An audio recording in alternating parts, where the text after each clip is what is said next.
A chuva caía fina sobre a pequena cidade de Santa Luzia. As ruas, quase desertas, refletiam as luzes amareladas dos postes, e o som dos pingos batendo no telhado era o único companheiro de Helena, uma viúva de 26 anos que morava sozinha desde a morte do marido, Eduardo. Ela vivia em silêncio, o tipo de silêncio que pesa mais do que o som. Todos os dias, sentava-se na velha poltrona da sala, com uma xícara de café morno nas mãos e o olhar perdido nas fotos empoeiradas da parede. O tempo parecia ter parado no dia do velório. Helena nunca mais abriu as cortinas. Dizia que a luz do sol a lembrava do sorriso dele. Naquela manhã, quando o carteiro deixou um envelope amarelado em sua caixa de correio, ela pensou que fosse uma conta atrasada ou algum erro. Mas quando viu o remetente, o coração quase parou. Eduardo Almeida, o nome do marido falecido há 3 anos.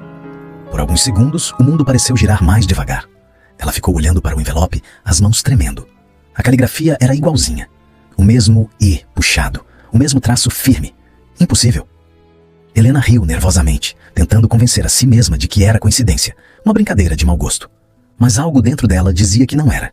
Sentou-se à mesa, respirou fundo e passou o dedo pela aba do envelope, como se tivesse medo de abrir uma porta que não deveria.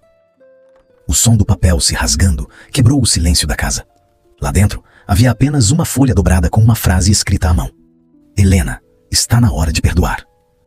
Ela levantou devagar, olhou ao redor da casa e murmurou com a voz trêmula. Eduardo, é você?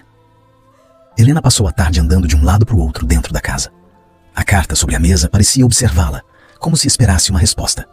O ar estava pesado e cada estalo do piso antigo soava como um sussurro. De repente, o telefone tocou. Ela quase deixou o coração cair junto com o aparelho. Atendeu com uma voz trêmula. Alô? Silêncio, só a respiração de alguém do outro lado. E então, uma voz grave, abafada, disse baixinho. Você precisa perdoar, Helena. A ligação caiu. Ela ficou parada, imóvel, com o telefone nas mãos. O suor frio desceu pela nuca. Aquela voz parecia a dele, Eduardo. Mas isso era impossível. Nas horas seguintes, lembranças voltaram com força. O olhar do marido antes de morrer, os segredos que nunca foram ditos, e aquele último dia. O dia da briga com Marcos, seu irmão. Ela o acusara de coisas horríveis, coisas que nem sabia se eram verdade. E agora, parecia que o passado estava batendo à porta, literalmente. Naquela noite, a chuva voltou. Helena não conseguiu dormir. A cada relâmpago, via o reflexo do rosto de Eduardo no vidro da janela. Falava sozinha, entre soluços e raiva. Por que agora? Por que mexer nisso de novo? Eu já sofri o bastante. No meio do desespero, pegou o envelope de novo. Notou algo que antes não vira. Uma pequena marca de dedo, suja de tinta, no canto do papel, como se alguém o tivesse escrito às pressas. O coração disparou. A mente começou a juntar as peças. E se alguém estivesse tentando se comunicar com ela, não do além, mas daqui? Helena decidiu que precisava descobrir quem estava por trás daquilo. Mas no fundo, algo dentro dela sabia. Quando a verdade viesse, nada mais seria igual. E talvez, apenas talvez, o perdão que Eduardo pedia tivesse um preço maior do que ela imaginava. No amanhecer seguinte, Helena decidiu fazer o que vinha evitando há anos, encarar o passado. Pegou o casaco, colocou as 2 cartas na bolsa e saiu. A cidade parecia diferente, mais silenciosa, quase cúmplice. O endereço de Marcos, seu irmão, ainda estava gravado na memória, mesmo depois de tanto tempo. Cada passo era uma mistura de medo e esperança. O coração batia pesado, como se Eduardo caminhasse ao lado dela. Quando chegou à porta da casa simples, hesitou. Mas antes que pudesse bater, a porta se abriu. Um homem de olhar cansado, cabelo grisalho, a encarou surpreso. Por alguns segundos, o tempo pareceu parar. Helena, ele sussurrou. Ela respirou fundo, as lágrimas quase caindo. Marcos, eu preciso te mostrar uma coisa. Sentaram-se à mesa, o mesmo lugar onde um dia haviam discutido. Helena abriu a bolsa e colocou os envelopes diante dele.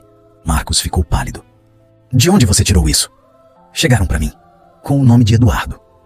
Ele passou a mão pelos cabelos, tremendo. Depois murmurou. Fui eu quem escreveu. Helena o olhou, confusa, ferida. Você... o quê? Marcos explicou com a voz embargada. Eu só queria te ajudar a perdoar. Eu sabia que você nunca me ouviria se não fosse por ele. Usei a caligrafia do Eduardo, as cartas antigas. Eu só queria consertar o que quebrei. Silêncio.